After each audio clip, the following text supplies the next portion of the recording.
श्रीमद् भगवद गीता अध्याय 6 श्लोक 32। संबंध। भक्त सब बर्ताव करते हुए भी मेरे में कैसे बर्ताव करता है, यह आगे के श्लोक में बताते हैं। आत्मोपम्पेन सर्वत्र समं पश्यति यो अर्जुन, सुखम वा यदि वा दुखम सा योगी परमो मता।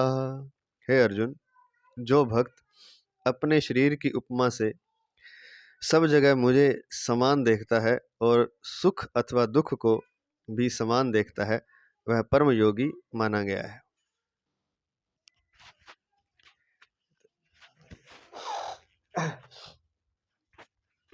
व्याख्या करने जा रहे हैं। परम श्रद्धेय प्रातः स्मरणीय प्रातः वंदनीय भगवत तत्व प्राप्त महापुरुष महाराज श्री राम सुखदास जी महाराज, उनके ग्रंथ साधक संजीवनी से महाराज जी के चरणों में अनंता अनंत नमन करते हुए उनके आशीर्वाद स्वरूप व्याख्या शुरू कर रहे हैं। आत्मोपम्पेन सर्वत्र समम पश्यन्ति यो अर्जुन। साधारण मनुष्य जैसे अपने शरीर में अपनी स्थिति देखता है, तो उसके शरीर के किसी अंग में किसी तरह की पीड़ा हो, ऐसा वह नहीं चाहता, प्रत्युत सभी अंगों का समान रूप से आराम चाहता है। ऐसे ही सब प्राणियों में भगवान को समान देखने वाला भक्त सभी प्राणियों का समान रूप से आराम चाहता है। उसके सामने कोई दुखी प्राणी आ जाए तो अपने शरीर के किसी अंग का दुख दूर करने की तरह ही उसका दुख दूर करने की स्वाभाविक चेष्टा होती है। तात्पर्य है कि जैसे साधारण प्राणी की अपने शरीर के आराम के लिए चेष्टा होती है, ऐसे ही भक्त की दूसरे के शरीरों के आराम के लिए स्वाभाविक चेष्टा होती है।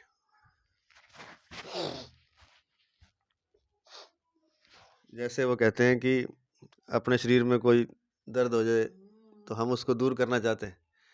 मेरे हाथ में कोई दर्द आ गया तो उसको दूर करना है। तो जैसे ऐसे ही जो सब में भगवान को देखता है तो वो उसको अपना अंग ही समझता है। कोई उसके पास आ जाएगा दुखी आदमी या कुछ भी, तो उसका वो दर्द दूर करना चाहेगा, जितनी उसके पास सामर्थ्य होगी, क्षमता होगी, धन से या जैसे भी। मतलब वो एक तरह से क्या कहें, दूसरे को दुख को समझने वाला होता है। तो इसलिए रामचरितमानस में भी लिखा है परहित सम, मतलब परहित के समान कोई भलाई का काम नहीं है। पर पीड़ा सम नहीं अधमाई, ऐसे करके एक है, परहित सम नहीं भलाई, ऐसे करके जो कहने का तात्पर्य है कि दूसरे को अगर दर्द देते हो, आप दुख देते हो, तो इससे बुरा कोई काम नहीं है किसी जीव को, किसी इंसान को। और किसी को सुख देते हो तो इससे बड़ा कोई पुण्य नहीं है। ठीक है ना। तो जैसे कि उसमें एक जटायु का प्रसंग आता है रामायण में। तो माता सीता को लेके जा रहे थे जब, तो जटायु, हालांकि रावण तो बहुत शक्तिशाली था, जटायु को पता था कि ये मेरे को मार देगा, पर जितना उससे प्रयास हुआ, भाई आपको जोरबण पूरा लगायो, ठीक है, हालांकि रावण बहुत शक्तिशाली हो, पर वो कहा जितो मेरे में जोर बितो तो लगाऊं, तो भी पंख काट दिया, नीचे गिर गयो। तो सीता माता ने तो रावण ले गयो। तो बाद में भगवान आए तो तब वहां से गुजरे जब, तो भगवान ने जटायु को अपना रूप दिया और अपना धाम दिया। तो जटायु ने पूछा भी ऐसा मैंने कौन सा काम किया, भी मैंने तो कोई तप नहीं किया, कुछ नहीं किया। तो कहते दूसरे के दर्द को तूने समझा ना, दूसरे के सुखी करने के लिए अपने प्राणों का बलिदान दे दिया। हाँ, तो दूसरे के लिए जो अपना प्राणों का भी बलिदान कर देता है उसको भगवान मिल जाते हैं फिर। तो इसलिए पर पीड़ा सम नहीं अधमाई, तो वो बात है। तो ऐसे ही जो योगी होता है, जो सब में, सब प्राणियों में भगवान को देखता है, तो दूसरा कोई उसके पास दुखी आ जाता है तो जैसे अपने अंग में दुख है ना, ऐसा समझ के उसके दुख को वो दूर करता है, ये कहना चाहते हैं। ऐसे ही भक्त की दूसरों के शरीरों के आराम के लिए स्वाभाविक चेष्टा होती है। तो दूसरों के शरीर को आराम मिले, तो जैसे अपने शरीर के कोई दर्द करे तो अपने ज़्यादा जल्दी से ठीक हो जाए, ऐसे भक्त जो होता है उसके बाद दूसरा कोई आ जाए दुखी, तो उसको वो चाहता है कि उसके शरीर को आराम मिले। उसके मन को आराम मिले। वो टेंशन में तो टेंशन जितो भी समर्थ है वे दूर करने की कोशिश करोगे, वो भक्त का लक्षण है। अगर भक्त बना घूम रहा है, भगवा पहना हुआ है और दूसरे का दर्द नहीं समझता तो वो भक्त नहीं है। फिर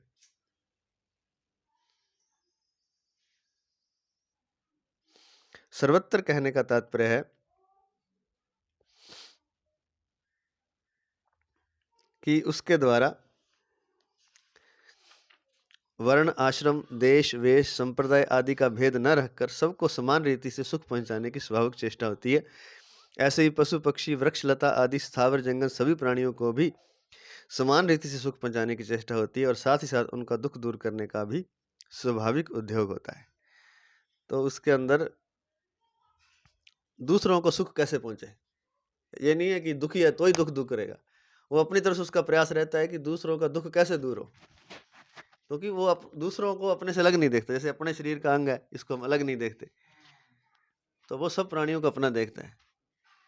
तो दूसरों को सुख कैसे पहुंचे, इस तरह की वो चेष्टा अनजाने ही करता रहता है। ये आदमियों के लिए नहीं, प्राणियों के लिए नहीं, लेकिन पशु पक्षी, वृक्षों के लिए, लताओं के लिए, बेलों के लिए भी, वृक्ष, लता आदि स्थावर जंगम सभी प्राणियों को भी समान रीति सुख पहुंचाने की चेष्टा होती है और साथ ही साथ उनका दुख दूर करने का स्वाभाविक उद्योग होता है।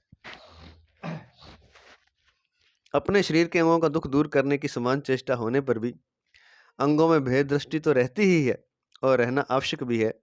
जैसे हाथ का काम पैर से नहीं किया जाता, अगर हाथ को हाथ छू जाए तो हाथ धोने की जरूरत नहीं पड़ती, परंतु पैर को हाथ छू जाए तो हाथ धोना पड़ता है। अगर मल मूत्र के अंगों को हाथ से साफ किया जाए तो हाथ को मिट्टी लगाकर विशेषता से धोना, निर्मल करना पड़ता है। ऐसे ही शास्त्र और वर्ण आश्रम की मर्यादा के अनुसार सबके सुख दुख में समान भाव रखते हुए भी स्पर्श अस्पर्श का ख्याल रखकर व्यवहार होना चाहिए। किसी के प्रति किंचन मात्र भी घृणा की संभावना ही नहीं होनी चाहिए। जैसे अपने शरीर के पवित्र अपवित्र अंगों की रक्षा करने में और उनको सुख पहुंचाने में कोई कमी ना रखते हुए भी शुद्धि की दृष्टि से उनमें स्पर्श अस्पर्श का भेद रखते हैं, ऐसे ही शास्त्र मर्यादा के अनुसार संसार के सभी प्राणियों में स्पर्श अस्पर्श का भेद मानते हुए भी भक्त के द्वारा उनका दुख दूर करने की और उनको सुख पहुंचाने की चेष्टा में कभी किंचन मात्र भी कमी नहीं आती। तात्पर्य है कि जैसे अपने शरीर का कोई अंग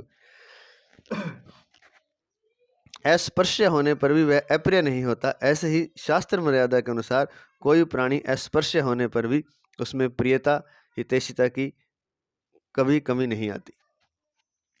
ये बता रहे हैं कि शास्त्रों में 4 वर्ण बताए हैं, ब्राह्मण, क्षत्रिय, वैश्य और शूद्र। तो जैसे पहले चलता था कि भाई जो साफ सफाई नहीं की हुई जिसने उसको स्पर्श नहीं करना, मतलब अभी भी ऐसे ही है।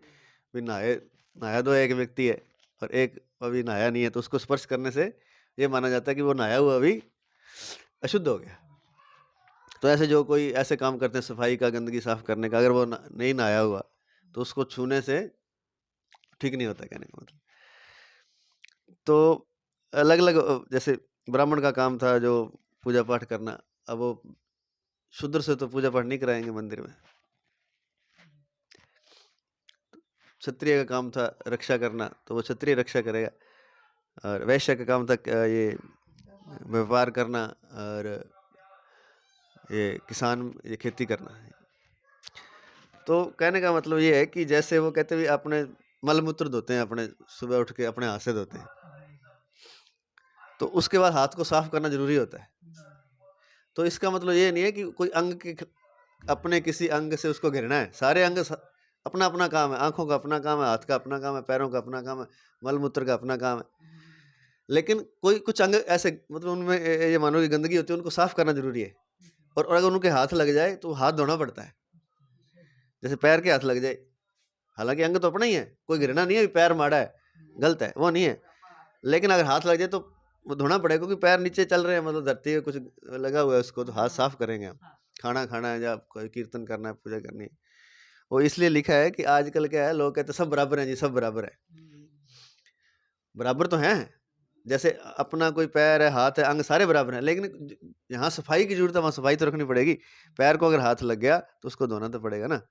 तो आजकल वो चल रहा है सारे वर्ण बराबर हैं, तो वो बराबर तो हैं, पर जैसा जैसा जिसके साथ व्यवहार करना वैसा वैसा व्यवहार उसके साथ करना। अब कुत्ते में भगवान मान रहा है कोई, तो इसका मतलब ये थोड़ी कुत्ते को अपनी प्लेट में खाना खिला लेगा वो। पशु को मैं भगवान मान रहा, तो पशु को ऐसे थोड़ी अपने वो बेड पर ही सुला लेगा। आजकल सुला लेते हैं लोग कुत्ते को भी, वो तो वो कलयुग आ गया, कलयुग आ गया।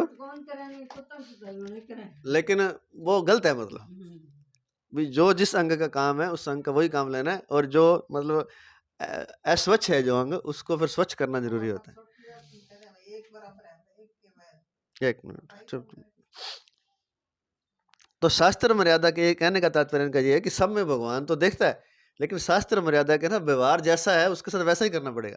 लेकिन ये नहीं है कि उसके मन में मतलब कोई नीची जाति का है या कुछ है तो उसके प्रति घृणा है कोई, या उसको वो अच्छा नहीं लगता, लेकिन शास्त्र मर्यादा के अनुसार चलना पड़ेगा।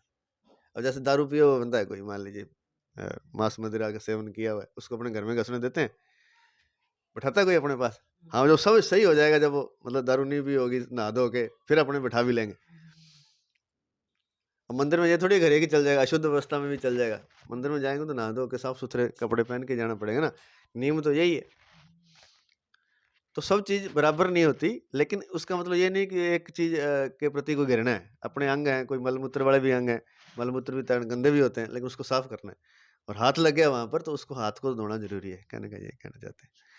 चलिए, सुख तो ये कहना ये है कि किसी भी वर्ण के प्रति, शुरू में दिया है इन्होंने,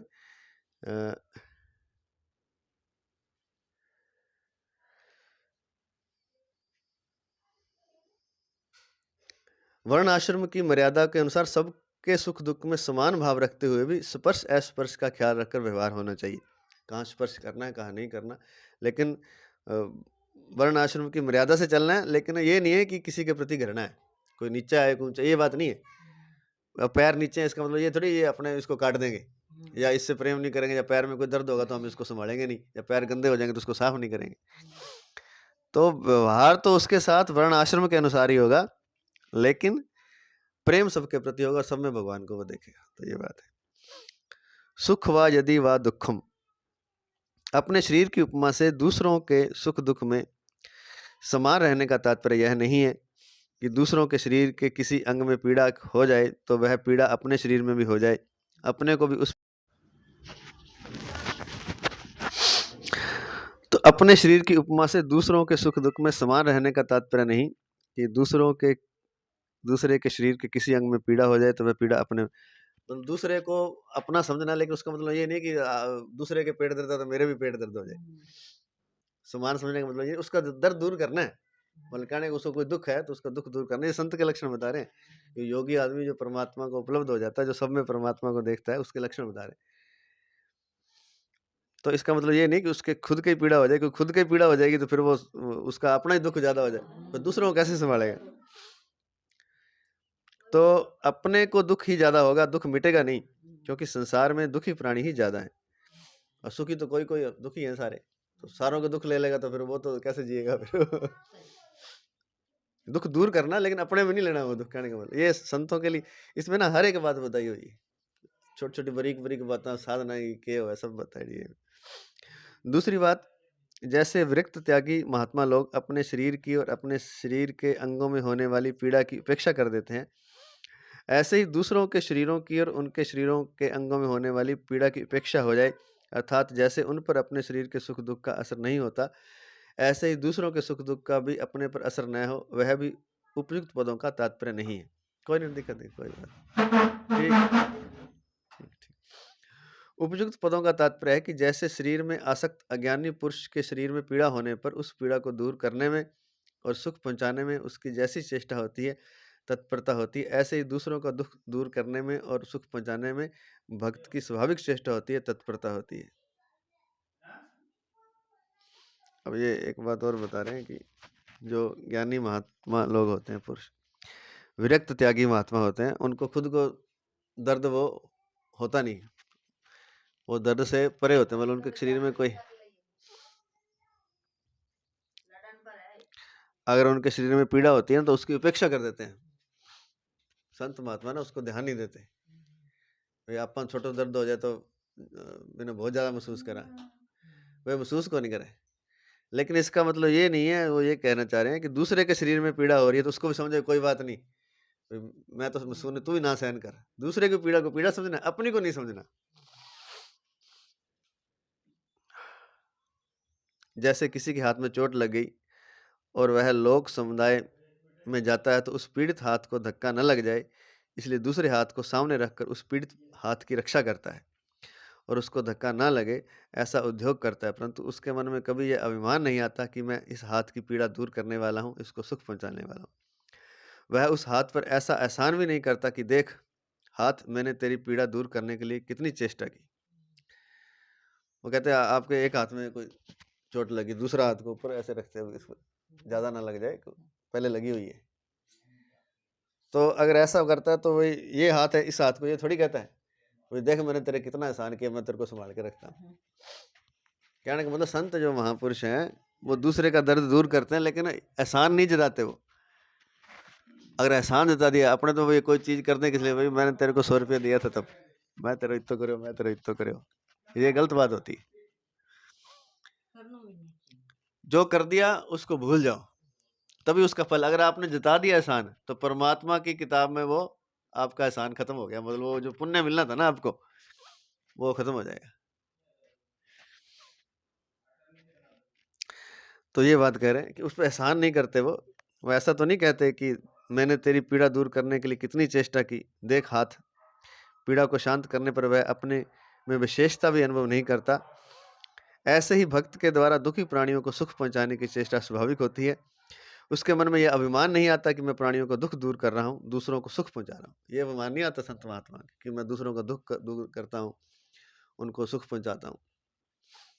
उनका दुख दूर करने की चेष्टा करने पर वे अपने में कोई विशेषता भी नहीं देखते। उनका स्वभाव ही दूसरों का दुख दूर करने का है, उनको सुख पहुंचाने का होता है। उनका स्वभाव ही ऐसा है, उस पर एहसान नहीं मानते। भक्त के शरीर में पीड़ा होती है तो वह उसको सह सकता है। भक्त के शरीर में पीड़ा होती है तो वह उसको सह सकता है और उसके द्वारा उस पीड़ा की उपेक्षा भी हो सकती है। परंतु दूसरे के शरीर में पीड़ा हो तो उसको वह सह नहीं सकता। कारण कि जिसकी सर्वत्र भगवत बुद्धि है उस भक्त के अंतःकरण में तो पीड़ा सहने की शक्ति है, पर दूसरे के अंतःकरण में पीड़ा सहने की वैसी सामर्थ्य नहीं है। अतः उनके द्वारा दूसरों के शरीरों की पीड़ा दूर करने में विशेष तत्परता होती है। अब जो भक्त होता है ना, उसके खुद को अगर उसको पीड़ा हो जाए, कोई दर्द हो, तो उसको उसके अंदर सहने की क्षमता होती है।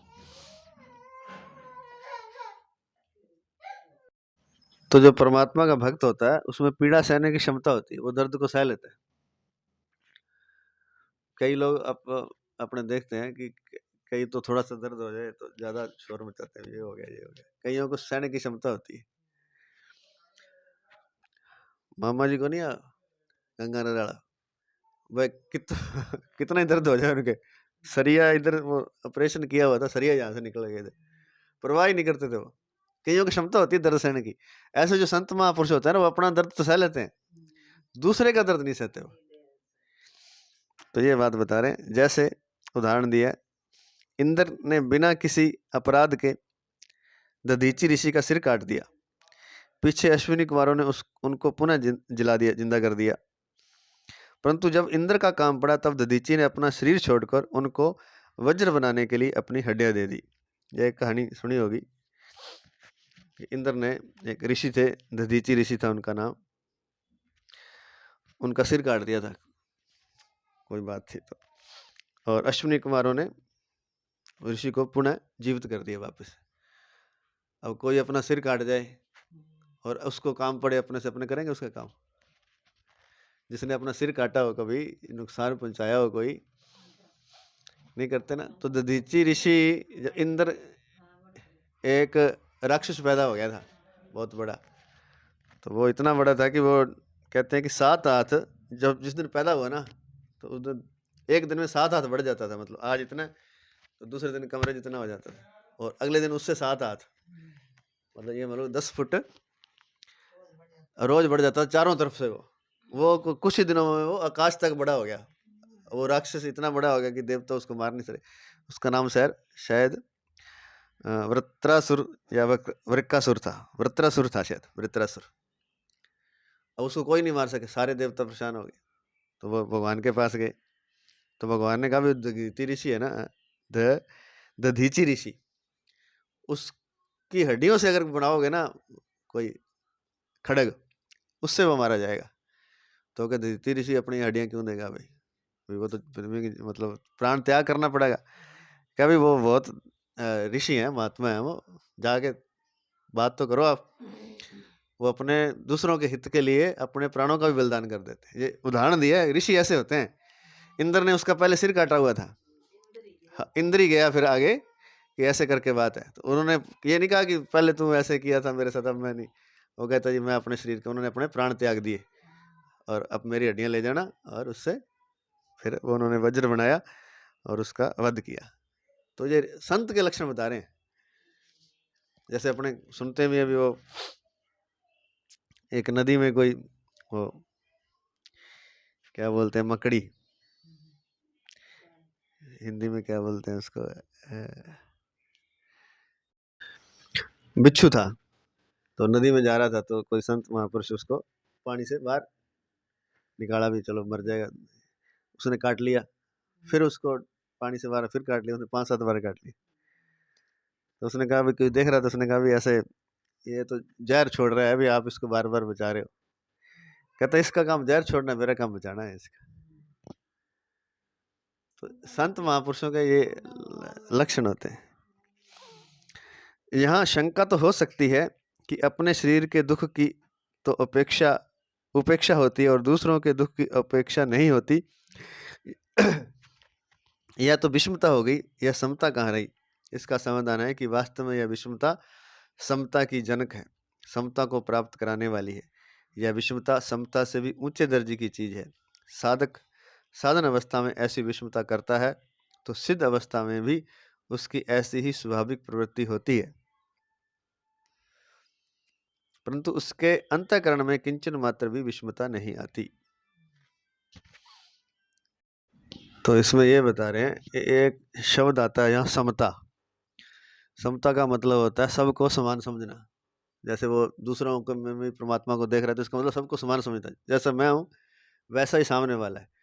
अगर सामने वाले को पीड़ा हो रही है तो ये समझो कि मुझे ही हो रही है, तब उसको परमात्मा का दर्शन। ये साधना के तरीके हैं। मतलब ये साधक जो पहुंच जाता है वो भी ऐसा करता है, और जो साधन कर रहा है वो भी ऐसा करता है। दूसरों की पीड़ा को जो समझता है उसको परमात्मा की प्राप्ति हो जाती है। यह भी एक तरीका है।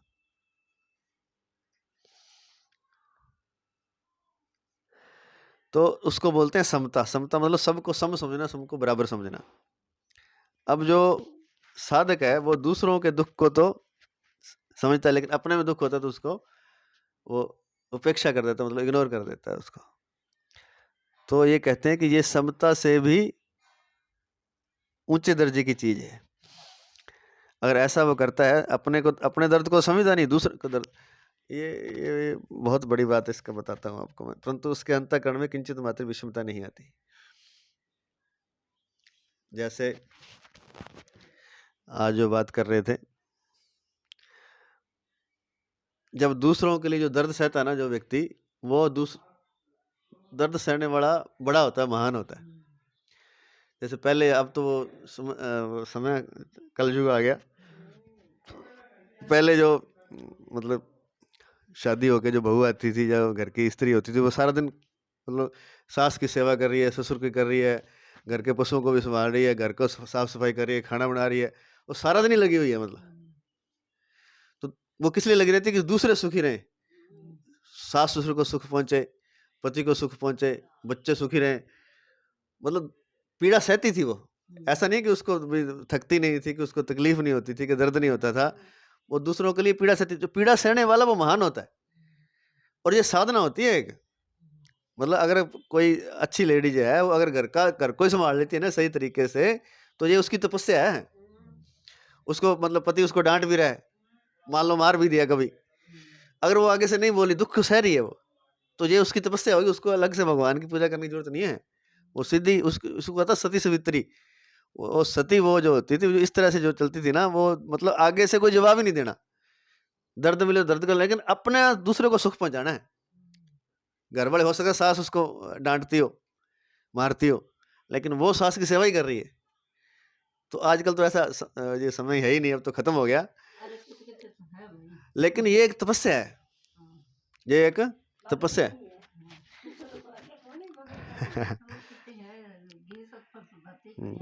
ये तपस्या है। तो वो इतनी उसकी पावर होती थी कि सती सावित्री जो होती है ना, सावित्री एक सती हुई है, पतिव्रता औरत तो जिसको बोलते हैं, यमराज से अपने पति को वापस ले आई थी, यमराज से। किस बल पे? इसी बल पर, अपने सतीत्व के बल पर। सतीत्व का क्या होता है? उसमें एक तो भी आपने सेवा करनी, दूसरा दूसरे पुरुष को मतलब सपने में भी नहीं सोचना, वो होता है सती। उसके अंदर ऐसी शक्ति आ जाती है, तप है नहीं, ये भी तप है एक। जैसे योगी मान लीजिए हवन वो जला करके सुबह से शाम तक वहां बैठ के तपस्या करता है, तो ये घर में ही तपस्या है। तो अब वो अपने दूसरे का, लेकिन अपना दर्द तो सह रही है, दूसरे उसको दुख दे रहे हैं, वो सती सावित्री जो है वो खुद तो दर्द सह रही है जो सती है, लेकिन दूसरे को सुख पहुंचा रही है। घर वालों को सारों को काम कर रही है, वो डांट भी रहे हैं मान लीजिए, ऐसा होता नहीं, बहुत कम, चलो कभी होता, लेकिन वो दर्द सह लेती थी। तो ये एक तपस्या होती है। जैसे हरिश्चंद्र, राजा हरिश्चंद्र की कथा आती है, भगवान राम के पूर्वज थे, उनको कितना कष्ट हुआ, लेकिन उन्होंने उफ नहीं की। बच्चे तक को मतलब डेथ हो गई और कफन के पैसे नहीं है घर वाले के, वो कहता भी मैं तो, मेरी तो ड्यूटी है, ड्यूटी है, तो मेरे को तो पैसे ले हुए तो मैं यहाँ दाह संस्कार करने नहीं दूंगा। वो कहते जी आप कमाल कर रहे हो, मतलब आपका बेटा है ये? कहते बेटा है तो ठीक है, पर अब मैं ड्यूटी पर हूँ। आजकल तो दूसरा में पीछा खा जाए लोग, काम करना है, साइन करना, वो काम है सरकार को डेढ़ भी वो साइन करना है थाने, वो कहा जी 10,000 रुपया तो जल्द साइन करूंगा, तनख्वाह देने लग रही है सरकार साइन करने का, दूसरों को पैसे खाते, अपने बेटे के लिए भी वो कहता नहीं ये गलत है, यहाँ मेरी नौकरी है, मैं नौकरी के हिसाब से चलूंगा। तो ये मतलब दर्द सह करके दूसरे को सुख पहुंचाना, मालिक को सुख दे रहा है, मालिक का तो काम करना है, अंदर से तो दुखी हो, दर्द तो होता ही है, बेटा मर गया। तो ये तपस्या होती है, जो तपस्या है ना उसका फल बहुत बड़ा है। तो भगवान वहां प्रकट हो गए, क्यों नहीं होंगे प्रकट? तो ये कहने का तात्पर्य ये कि आजकल कहते हैं ना मैं तो दूसरों ना ना मैं दूसरों के लिए कष्ट क्यों सहूं, मैं दुखी क्यों हूँ? आजकल बहू है या बेटे हैं, आजकल ये जमाना चल गया ऐसा कि मैं दुखी को नहीं हूँ। आजकल बेटियां भी ऐसी होगी कि आप थे संभालो आपको, मैं तो आपको सुख, मैं तो ऐश करूंगी आपने, ठीक है ना। तो ये जो सुख रहने की परंपरा है ना, ये आगे भविष्य इसका खराब है। जो दुख सहेगा, दर्द सहेगा, हो सकता है इस संसार में उसको कुछ ना मिले, लेकिन परमात्मा की नजर में वो संत है, वो जो दूसरों के कष्ट के लिए, दूसरों के सुख के लिए कष्ट सह रहा है, और अपने परिवार के लिए भी सह रहा है, ये भी बहुत बड़ी बात है। सुबह 4 बजे, अब वो एक प्रसंग आता है उसमें भक्तमाल ग्रंथ में, सुनने वाला आपको सुनाता हूँ। एक बार जब वनवास हो गया पांडवों को, तो कृष्ण भगवान मिलने गए वहाँ जंगल में उनसे, वन में, तो सत्यभामा को ले गए साथ में, द्रौपदी से मिले और मिले। तो उसने देखा भी द्रौपदी की तो चलती बहुत है, भी सारे 5 पति है, 5 ने संभाल रखे, और 5 मतलब जिया क्या यही करे हुए। तो मिल मुली जो जाने लगी वो सत्यभामा, तो कहती भी द्रौपदी से, कहती मेरे को एक बात बता दूं, क्या आपके तो 5 पति हैं, तो आपके तो 5 पति हैं, आप 5 को संभाल रहे हो, मेरा तो एक हमसे संभलता नहीं श्री कृष्ण, हमारी बात ही कौन माना गया? तो कोई ट्रिक को बताओ, तू किस तबीयत दे रखे है ना, किस घोड़ के पे हुए है, कोई मंत्र जाप किया है आपने, कोई यज्ञ हवन करवाया है, कोई पंडित से डोरा करवाया, क्या करवाया है, वो मेरे को बता, तो मैं भी वो करूं ताकि पति मेरे बस में रहे। तो द्रौपदी बहुत मतलब ऊंचे विचारों की वो थी, वो कहती हुई ये है ना, ये घटिया बातें हैं ना, जो ये होशी बातें हैं, ये ऐसी बातें मेरे से मत पूछ। तबीयत करवा दिया, किसी जल पिला दिया मंत्र आके, और है वो कई करवाते हैं ऐसे, तो वो कहती फिर तेरे बस में कैसे, तू तू तो कहती मैंने कुछ करवाया नहीं। सत्यभामा ने पूछा द्रौपदी से, फिर तेरे पति बस में कैसे रहते हैं? कहती तू बस में रहने की पूछती है तो फिर मैं तेरे को बताती हूँ बस में कैसे रहते हैं। मैं सबसे पहले उठती हूँ, मैं सेवा करती हूँ जब बस में रहते हैं, इनके हिसाब से चलती हूँ मैं। फिर उसने अपने सारे काम बताए दिन भर के, वो इतने काम है कि आज की लेडी तो कोई कर ही नहीं सकती। कहते सबसे पहले उठती हूँ और जब सारे रात को सोचता हूँ सबके बाद में सोती हूँ। सुबह स्नान करती हूँ और रोटी खिला के सबको खाना खिला, फिर मैं खाना खाती हूँ। ठीक है, सुनो, हाँ ये और भी काम है। फिर वे युधिष्ठिर राजा थे तो उनके वहाँ ब्राह्मण डेली मतलब भोजन करने के लिए आते थे। कोई उसमें लिखा है 10,000 पता नहीं 1,00,000 भोजन या लोग ब्राह्मण, और जो पढ़ने वाले विद्यार्थी थे वो भी उनके घर भोजन करने आते थे। उन सब का भोजन बनाने वालों का ध्यान रखना भी, किसने खाना खाया है कि नहीं खाया। हालांकि बनाने वाले बनाते थे, लेकिन घर का खाना वो जो बनाते वो खुद बनाती थी। ठीक है, और सास ससुर की सास की सेवा, सबसे पहले उठना, सबसे बाद में। उतने इतने काम बताए दिन भर में कि वो कभी तू फिर विश्राम सोती कब है तू? पति आ जाते हैं तो एकदम से कहती उठ के खड़ी हो जाती हूँ मैं। और नौकरों को नहीं कहती भी तू पानी पिला दे, खुद मैं अपना पानी उनको देती हूँ। मान लो पति पांच जनों को, एक जना नहीं 5 जने हैं, एक नहीं संभलता। नौकर चाकर बहुत है, रानी थी वो तो, नौकर के पानी पिला दे भाई। ठीक है, उनके जिस वो आसन पर बैठ जाते उनके सामने बैठती नहीं, सास जहाँ बैठ जाए वहां नहीं, ऐसे बहुत चीजें बताई उन्होंने। तो कहने का तात्पर्य ये है कि जो दूसरों के लिए कष्ट सहता है, अपना धर्म निभाता है, उसकी तपस्या है ये तपस्या ही होती है, और इसका फल वो तपस्या के बराबर ही मिलता है। चुटकुला भी है इसमें। तो मेरे दोस्त आयो मेरे एक, तो एक दिन तो मैंने उसको दिखाया, मैंने कहा ये देख ले, तो ये 2 पेज है नहीं, इतना इतना काम करना पड़ा लेडीज ने। मैं गयो, वो हंसन ला गयो, कहते स्वामी जी ए जगह काम लिख रहे नहीं, जगह सारा सारा सुबह पहला उठना, सारा लेट सोना, ये आजकल आदमी का काम है। ए लोग ये कौन करा गया आजकल, ये जगह लिख रहे नहीं स्वामी जी, ये तो भी टाइम की बात है। अब जगह ये लिख रहे नहीं काम, ये सारा आदमी ने करना पड़ा है। लुगाई आ जाए नौकरी हो तो बिना उठ के पानी पियाओ, मैं नौकरी करे आजकल, बिना उठ के पानी पियाओ, और भी सारो ध्यान रखो। सुबह सारों पहला उठ के चाय चू बना के तैयार करो, और सारों फिर रात ने घर गुड़ संभाल के गेट गुट बंद करके बाद में सो, वह तो टीवी देखा है। तो ये स्वामी जी वो नहीं का वो बहुत मतलब हंसे हम कि ये सारा काम है ना ये आजकल पुरुषों के हैं, अजय की लुगाइयों करा लिया क्या काम, तो वह रवि कौन का। तो कहने का मतलब ये है कि ये तपस्या होती है, तप होता है। हाँ, अब वो सेवा करना मुश्किल थोड़ी है, आसान काम थोड़ी है। अब जो माता जी की सेवा करनी है या किसी की करनी है, अपना सुख चैन त्यागना पड़ता है। अब वो तो सेवा वाला तो रात को आवाज मार लेगा, आप चाय पी रहे थे भाई मेरे को लाके दो पहले।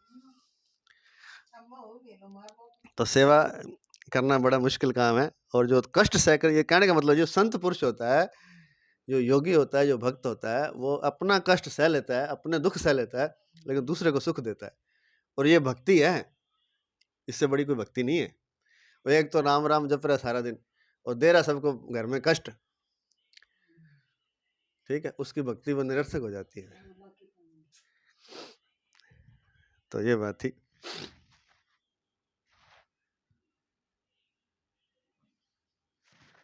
स योगी परमो मतः,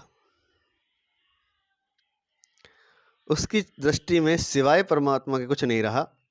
वह नित्य योग, परमात्मा के नित्य संबंध और नित्य समता में स्थित रहता है, कारण कि सर्वत्र भगवत बुद्धि होने से उसका परमात्मा से कभी वियोग होता ही नहीं, और वह सभी अवस्थाओं तथा परिस्थितियों में एक रूप ही रहता है। अतः वह मुझे परम योगी मान्य है। स योगी परमो मतः।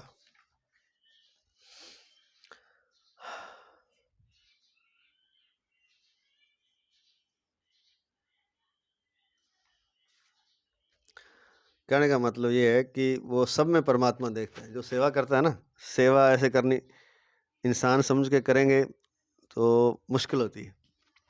सब में ये सब जीवों में परमात्मा है, परमात्मा समझ के करेंगे तो वो सेवा भक्ति बन जाती है। तो जो योगी होता है वो सबको परमात्मा देखता है, और सब में परमात्मा देखता है, तो परमात्मा से वियोग कैसे होगा? इनमें परमात्मा दिख रहा है, आप में दिख रहा है, इनमें दिख रहा है, तो परमात्मा तो 24 घंटे उसको याद आने लग जाएगा फिर, तो ये साधना ही हो जाएगी इसकी।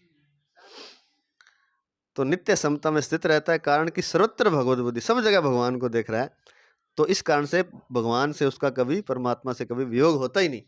उसका वियोग होगा कोई? जीव में उसने देखा, कपड़ों में उसने देखा, कण कण में, सब जगह वही है, तो उसका परमात्मा से कहाँ से वियोग होगा? परमात्मा तो 24 घंटे याद आ गया उसको। वह सभी अवस्था तथा परिस्थितियों में एक रूप ही रहता है, अतः वह योगी, अतः वह मुझे परम योगी मान्य है। तो वो योगी मुझे अच्छा लगता है, कारण भगवान कहते हैं परिशिष्ट भाव। जैसे साधारण मनुष्य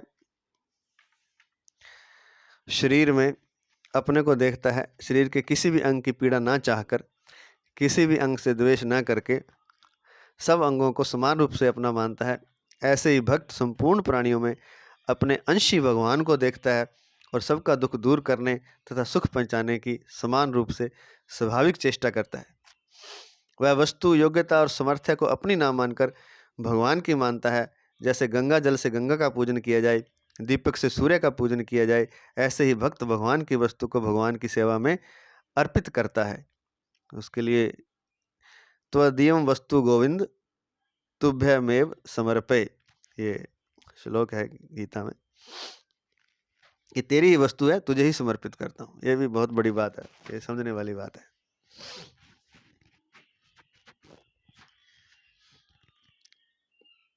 जैसे आम मनुष्य अपने किसी भी अंग में पीड़ा होती है तो उसको दूर करने की चेष्टा करता है, पहले भी कहा है इन्होंने, ऐसे ही, और किसी अंग से द्वेष नहीं करता, ये अंग अच्छा है, ये माड़ा है, ऐसा नहीं। सब अंग को समान समझता है, क्योंकि किसी भी अंग में दर्द होगा तो उसको खुद को ही होगा, और किसी कोई अंग ठीक होएगा तो खुद ही अच्छा फील करेगा। ऐसे ही सबके साथ हम जुड़े हुए हैं, हम समझते हैं कि ये अलग है, ये अलग, अलग नहीं है कुछ भी, सब में एक ही परमात्मा जुड़ा हुआ है। ये बहुत बड़ी बात है। किसी को पीड़ा होती है ना, किसी को हम दुख पहुंचाते हैं, वो कहते हैं ना, जिसके साथ जैसा करेगा तेरे साथ वैसा ही होगा। क्यों होएगा? सब जुड़े हुए हैं। हमने किसी को कष्ट दिया ना, तो वो कष्ट घूम फिर के हमारे ऊपर ही आना है कल को। किसी के सामने गलत कर दिया तो हमारे ऊपर ही आएगा वो, और किसी का अच्छा कर दिया तो अच्छा भी आएगा। भले का तो भला मिलेगा, बुरे का बुरा मिलेगा। तो सबका वो जो भक्त होता है वो सब में भगवान को ही देखता है। अंश भगवान तो का छोटा अंश हर जगह विद्यमान है, तो उसको अंशी भगवान को देखता है और सबका दुख दूर करने तथा सुख पहुंचाने की समान रूप से स्वाभाविक चेष्टा करता है। और कोशिश उसकी यही रहती है कि सबका दुख दूर हो और सबको सुख पहुंचे समान रूप से। ये नहीं कि इसको तो थोड़ा मैं ज़्यादा सुख दे दूं, ये तो मेरा अपना है, इसको थोड़ा कम दूं। सबको, क्योंकि सब में भगवान देख रहे, सबको बराबर समझ रहे, बराबर समझेगा, सबके साथ बराबर व्यवहार करेगा। अब एक दूसरी बात है कि कोई वस्तु परमात्मा ने हमको दे रखी है, कोई योग्यता दे रखी है, कोई समर्थ्य दे रखी है। अब समर्थ्य ये है कि 1 लाख रुपए तनख्वाह आती है किसी को, और मान लीजिए मोटरसाइकिल दे रखा है आपको, ये बहुत बड़ी बात है, ये भी नहीं होती, ये भी करनी बड़ी मुश्किल है जो मैं बता रहा हूँ अभी। तो वो दी किसने है अपने को? सब भगवान का दिया हुआ है। तो वो कहते भगवान की जो चीज है तो वो आप अकेले कैसे यूज कर रहे हो उसको? उसका हक नहीं है आप अकेले यूज कर लो उसको।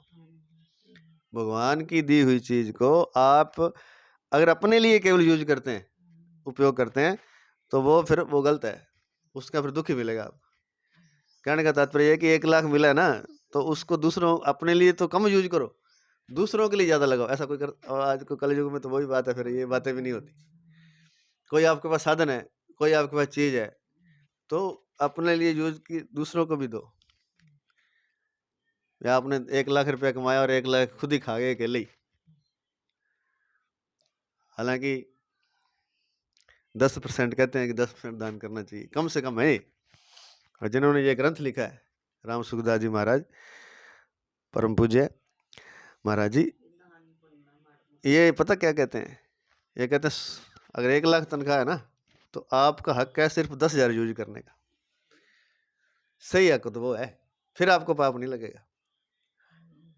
आपका हक ये है कि आप उसका 10% यूज करें, बाकी 90 लोगों के लिए बस लगा दें, दूसरों की सेवा में लगा दें। लेकिन इतना नहीं हो तो कम से कम 10% तो जरूर करना चाहिए, नहीं तो फिर वो उसका फिर दुख मिलता है, फिर वो रात रोग बन जाएगा या कुछ और बन जाएगा, फिर पैसे तो लगेंगे आपके। जो पैसे बचा लिए ना आपने, भी आपने नहीं देना किसी को, वो कहीं ना कहीं लग जाएंगे फिर। ये परमात्मा का ऐसा विधान है। वो बीमारी में लग जाएंगे, कोई ऐसा कोई गलत काम में लग जाएंगे, मतलब कोई मान लो केस हो गया, कुछ भी है, कहीं भी लग जाएंगे। और दूसरी बात ये है कि क्या बात थी, 10% वो जो दान करने की बात चल रही थी, तो वो कई लोग कहते हैं कि भाई अमीर तो दान करे, मांगे तो पी सके नहीं, मैं किया दान करा। तो वह कह भी थे 100 रुपया कमाओ मान लो महीने में, तो थे 10% हो गया 10 रुपया, 6 जगह 10 रुपया दान करे नहीं थे, क्यों सारे महीने कमाई है 100 रुपया, तो 10 रुपया दान करे। और एक आदमी की कमाई है 1 करोड़ रुपया, और बन कर दिया 10 लाख दान, तो थारा 10 रुपया भी 10 लाख के बराबर है। यहाँ को नहीं कि भाई 10 लाख वो मोटो दान हो गया, थारा क्यों, थारी कमाई इतनी है, थे मान लो 10 रुपया कमाई है थारी महीने की, तो 1 रुपया दान कर दियो नहीं, थारो 1 रुपया 10 लाख के बराबर है।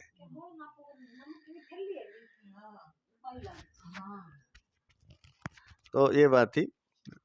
तो और ये दान करना किस क्यों है, क्योंकि सब कुछ परमात्मा का। आपका क्या था, आप जब धरती पर जब आए थे तो कुछ लेके आए थे पीछे से, इसी धरती पर जो मिला है, आपका तो है नहीं, ये धरती सारी यहीं रह जाएगी, आप चले जाओगे, सारी परमात्मा की है।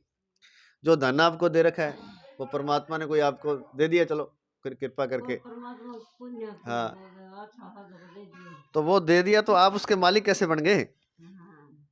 आप उसके मालिक नहीं हो, आप उसको उपयोग करने वाले हो। जैसे इन्होंने उदाहरण दिया कि गंगा जल से गंगा का पूजन किया जाए, गंगा को पूजन करा तो गंगा जल लोटो भर के गंगा को पूजन करा, तो गंगा जल तो भटू लियो, गंगा कोई जल है, मैं तो घड़ा ही है, ठीक है नहीं, तो बिंगो लेके बिंगो पूजन करा, तो यही धन तो बिंगो ही देड़ो है, बिंगो तो घड़ा ही है, तो पूजन जे आपा के दान करना तो बिंगो ही देड़ो, तो बिन दे दियो तो क्या दिक्कत होगी। अब यही बस ऐसे ही सूर्य का पूजन करते हैं, दीपक से सूर्य का पूजन करते हैं। अब दीपक में लाइट कठू आई, सूरज आई है, तो दीपक भी उस का प्रकाश उसी का है।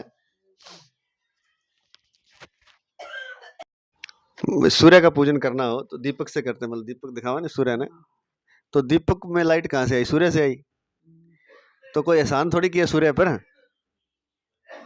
जूता बाहर खोलना पड़ेगा, कोई सूर्य पर कोई एहसान थोड़ी है, लाइट तो सूर्य से आ रही है सारी। तो मैं कहने का मतलब है कि वस्तु परमात्मा की है।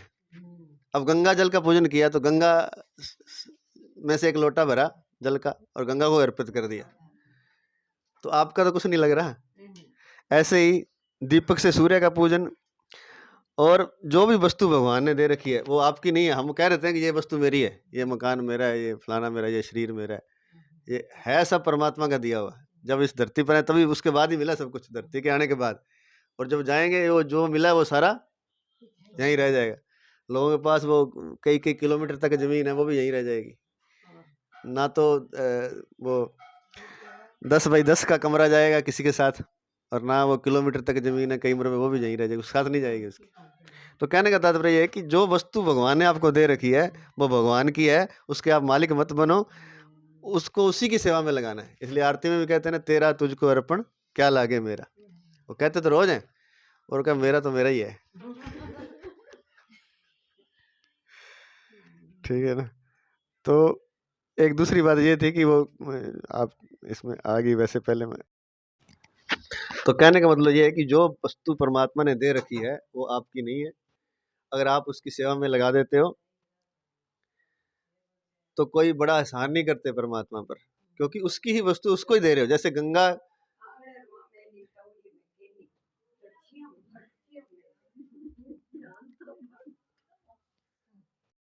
वो कहने का तात्पर्य है कि जो वस्तु परमात्मा की है अगर परमात्मा को अर्पित कर देते हो तो कोई परमात्मा मतलब दूसरों के लिए अर्पित कर देते हो तो एहसान नहीं है उस पर।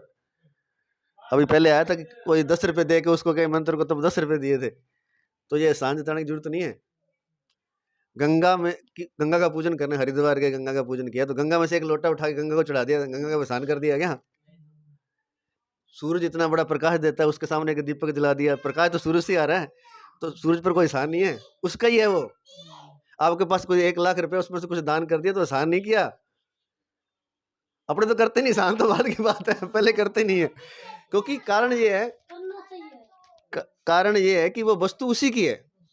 जैसे यहाँ लिखा है तवदीयम वस्तु गोविंद तुभ्यमेव समर्पे, तेरी ही वस्तु थी, तेरे को अर्पित कर दी। उल्टा विनम्र होना चाहिए। किसी को 10 रुपए दे दिया ना, कहा भाई तेरे थे ये, मेरे थे नहीं, तेरे को दे दिए, इसमें एहसान नहीं है। विनम्र होकर के,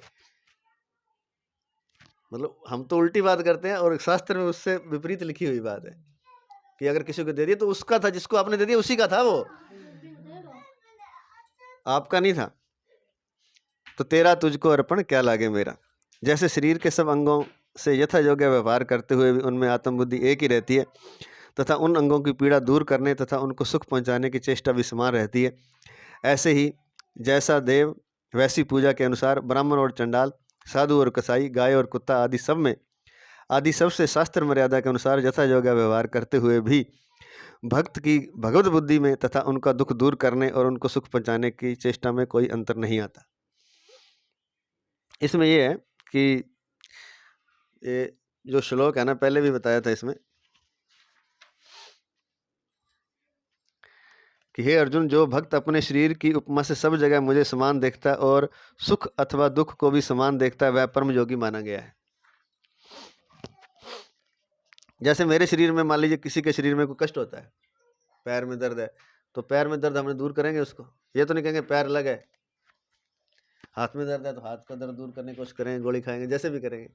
शरीर में कष्ट हो कहीं भी, हालांकि मैं शरीर से अलग हूँ, हाथ में दर्द हो रहा है तो मेरे को पता चला हाथ मेरे से अलग है, वैसे उसको दूर करने की चेष्टा करेंगे। ऐसे ही जो भक्त होता है वो सब प्राणियों को अपना अंग ही मानता है, वो तो उनके दुख दूर करने की वो कोशिश करता है। ये भक्त के लक्षण बताएं। और भक्त के लक्षण कोई साधारण आदमी भी अपना लेगा तो वो भक्त बन जाएगा, उसको अलग से पूजा पाठ करने की जरूरत नहीं है। सब में अगर परमात्मा देखकर सबकी सेवा करेगा तो वो एक तरह से तपस्या ही है।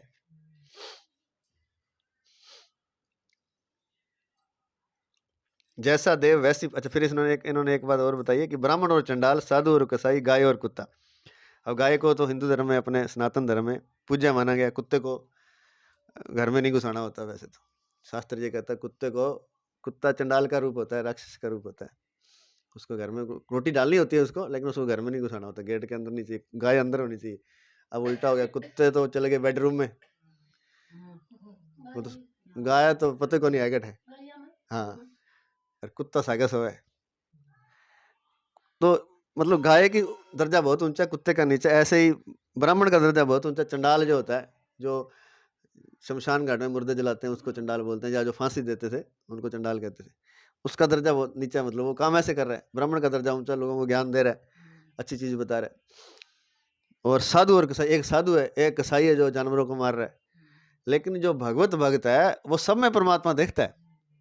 लेकिन इसका मतलब ये नहीं है कि कुत्ते को वो अपने साथ सुला लेगा, रोटी उसको भी खिलाएगा। वो यथा योग्य व्यवहार करना, मतलब कसाई के साथ व्यवहार तो वैसा करना, लेकिन दिल में उसके करुणा होनी चाहिए उसके प्रति। अगर कसाई को कोई कष्ट आ गया तो साधु पुरुष उसको मना नहीं करेगा, तू कसाई है तेरे का मैं नहीं करता, या तू चंडाल है तेरा तो मैं दर्द दूर करता, तेरे को कुछ नहीं देता। तो साधु पुरुष के लक्षण बताएं, और ये लक्षण कोई अपना लेगा तो वो साधु हो जाते हैं। तो ये कहने का तात्पर्य कि सबसे शास्त्र मर्यादा के अनुसार यथा योग्य व्यवहार करेगा। व्यवहार तो उनके साथ वैसा ही करेगा जैसे वो हैं, लेकिन अंदर से सब में परमात्मा समझेगा। भक्त की भगवत बुद्धि में तथा उनका दुख दूर करने और उनको सुख पहुंचाने की चेष्टा में कोई अंतर नहीं आता। एक तो भगवत बुद्धि इसको बोलते हैं कि सब में परमात्मा को देखना, और उनका दुख दूर करने और उनको सुख पहुंचाने, दो चीज होती है। एक तो होता है दूसरों का दुख दूर करना, किसी को कष्ट दूर करना, एक कष्ट नहीं है, वैसे ही मन है कि उसको सुख पहुंचाना है। जैसे जिससे प्रेम होता है वो सोचता है इसको मैं क्या दे दूं, इसको कैसे सुखी कर दूं। दुखी नहीं है सामने वाला, जिससे प्रेम होता है दुखी होता है, दुखी मतलब ऐसा भाव आ जाता है, प्रेम का भाव है वो। ये तो एक प्रेम क्षण भर का होता है, थोड़ी देर का। ये अगर भाव सबके प्रति हो जाए, अंदर उसके करुणा जाग जाए, तो वो इंसान कैसा होगा सोचो आप। वो परमात्मा ही होता है, वो साधु होता है वो। कि इसको कुछ देना है मैंने, उसका लेने का और उसको देने का ही भाव होता है, और दूसरे का कष्ट दूर करना है।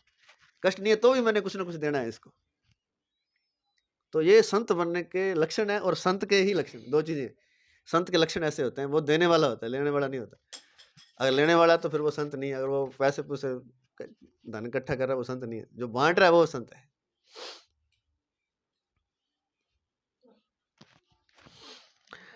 तो एक तो ये बात है, और दूसरी है, जैसे भक्त संपूर्ण प्राणियों की आत्मा के साथ भगवान की एकता मानता है, इसी अध्याय का 31वां श्लोक, ऐसे ही वह सब शरीरों को भी अपने शरीर के साथ एकता मानता है, इसलिए वह दूसरों के दुख से दुखी और सुख में सुखी होता है।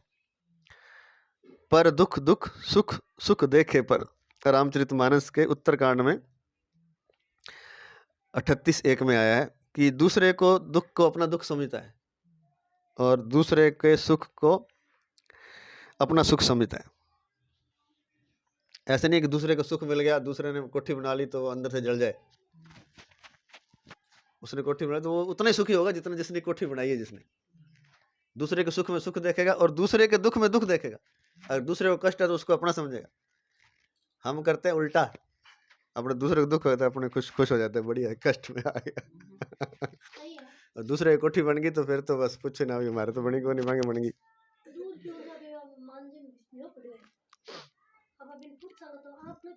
हाँ, तो दूसरे के दुख से दुखी और दूसरे के सुख से सुखी होता है, क्योंकि सब में, वो सब प्राणियों में एक। अब इसमें एक बात और है, जो इसमें जो ज्ञान की बात ये है कि सारे प्राणी एक दूसरे से जुड़े हुए हैं, अलग नहीं है कोई भी।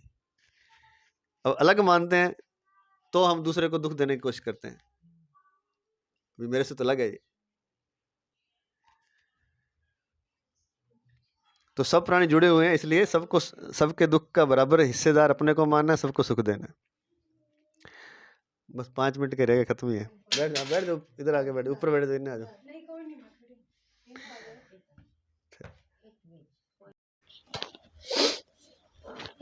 वह अपने शरीर के सुख दुख की तरह सबके सुख दुख को अपना ही सुख दुख समझता है। दूसरे के दुख से दुखी होने का तात्पर्य खुद दुखी होना नहीं है, परंतु दूसरे का दुख दूर करने की चेष्टा करना। अब दूसरे के दुख से ये नहीं कि दूसरे को दुख है तो मैं भी दुखी हो जाऊं, मैंने उस कोशिश करनी कि उसका दुख दूर हो जाए, ये नहीं कि मैं दुखी हो जाऊं। और दूसरी की बात यह है कि दूसरे का दुख दूर करने की चेष्टा करना। इसी तरह खुद सुखी होने के लिए दूसरों का दुख दूर दूर नहीं करना, परंतु करुणा के कारण करुणा करके दूसरों को सुखी करने की चेष्टा करना है। एक चीज दूसरी भी होती है कि दूसरे को, अपने आप को कई लोग ज़्यादा फिर बड़ा ऊंचा मानते हैं कि मैं दूसरों की सेवा करता हूँ। वो फिर 10 जगह बताते भी हैं जाकर कि मैंने उसका दुख ऐसे दूर किया, मैंने उसको ऐसे रुपये दिए थे, तब उसका काम चला था, मैंने उसको ये किया वो। तो ये चीज़ है ना, ये गलत है, इसका कोई फल नहीं मिलेगा। फिर परमात्मा की नज़र में वो जीरो हो गया। तो ये वो बता रहे हैं कि दूसरे का, खुद सुखी होने के लिए दूसरे का दुख दूर नहीं करना है। भी खुद अपने आप को सुख लेने के लिए, भी मैंने ऐसा किया था, मैंने ऐसा किया, अपनी मान बढ़ाई के लिए, अपनी वाहवाही के लिए, अगर वो दूसरे का दुख दूर कर रहा है तो फिर वो परमात्मा की नज़र में नहीं है। तात्पर्य है कि खुद सुख का भोग नहीं करना, परंतु दूसरों का दुख दूर हो गया, वह सुखी हो गया, इसको लेकर प्रसन्न होना। तो खुद सुखी नहीं होना, बल्कि दूसरों का दुख दूर हो गया, वह सुखी हो गया, इसको लेकर प्रसन्न होना। दूसरे कष्ट में बताना नहीं है, किसी को बताने चला जाए और अपनी मान बढ़ाई चाहे तो फिर मान बढ़ाई चाली तो फिर वो फंस गया। आँख और पैर का भेद इतना है कि आँख से देखते हैं और पैरों से चलते हैं। आँख ज्ञानेंद्रिय है और पैर कर्मेंद्रिय है। इतना भेद होते हुए भी अभिन्नता इतनी है कि कांटा पैर में लगता है, आंसू आंखों में आ जाते हैं, और मिट्टी आँख में पड़ती है, लड़खड़ाते पैर हैं। ये बहुत बड़ी बात बता रहे हैं।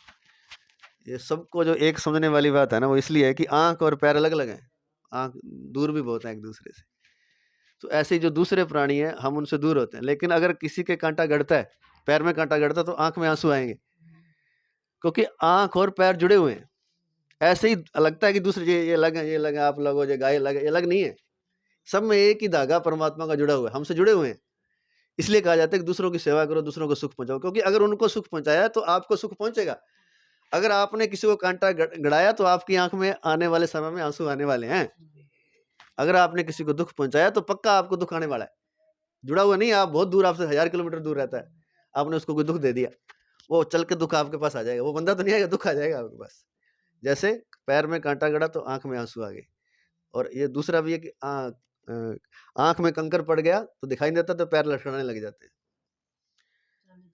तो कहने का तात्पर्य ये है कि ये उदाहरण इसलिए दिया है कि सारी चीज़ें जुड़ी हुई हैं। अपने समझता है ये तो मेरे से लगा, ये तो मेरा कुछ लगता नहीं है। ऐसे ही होता है ना, ये तो मेरा ख़ास है, ये मेरा रिश्तेदार है, इसके लिए तो मैंने अच्छा करना है, दूसरे तो मेरे कुछ नहीं लगते। लेकिन लगते सभी जुड़े हुए हैं, क्योंकि सब में परमात्मा का एक धागा जुड़ा हुआ है। सब में एक ही परमात्मा के अंश हैं, सभी में आत्मा एक ही परमात्मा की है। तो ये बात, इसलिए ये उदाहरण दिया उन्होंने। तात्पर्य है कि हम शरीर को संसार से और संसार को शरीर से अलग नहीं कर सकते। तो ये जो हमारा शरीर है, ये संसार से अलग नहीं है, ये जुड़ा हुआ है। शरीर संसार से अलग नहीं है, संसार शरीर से अलग नहीं है।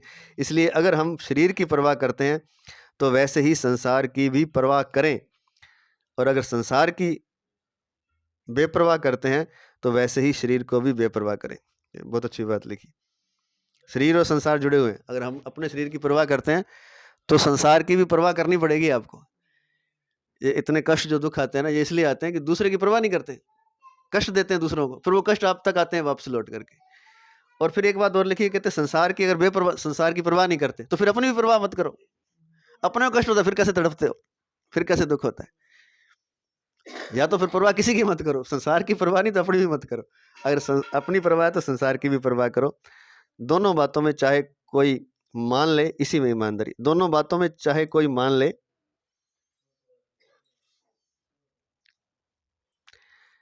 इसका मतलब ये कि दोनों बातों में से एक मान ले, या शायद दोनों बातों में चाहे कोई मान ले, इसी में ईमानदारी यही है कि शरीर संसार जुड़े हुए हैं, तो जैसे अपने शरीर की परवाह करते हैं ऐसे ही संसार की परवाह करें। और संसार को बेपरवाह एक अलग भी तरीका है कि जैसे जो संत महात्मा होते हैं ना, अगर उनको कष्ट हो जाए तो वो बेपरवाह होते हैं, अपने कष्ट के प्रति बेपरवाह रहते हैं। तो कष्ट दूर तो करना, लेकिन चिंता नहीं करनी, उसका दुख अपने ऊपर नहीं लेना। कांटा गड़ गया तो उसको दूर करना, लेकिन वो ऐसे नहीं चिल्लाने लग जाए, रोने लग जाए, दुखी होने लग जाए। कष्ट आया तो उसको सहना है, लेकिन दूर भी करना है। तो ये आज इतना काफ़ी है क्या? थोड़ा सा हाँ, द्रौपदी वाली बात में एक मिनट। आज इतना ही। जय श्री कृष्ण, जय श्री कृष्ण, जय श्री कृष्ण।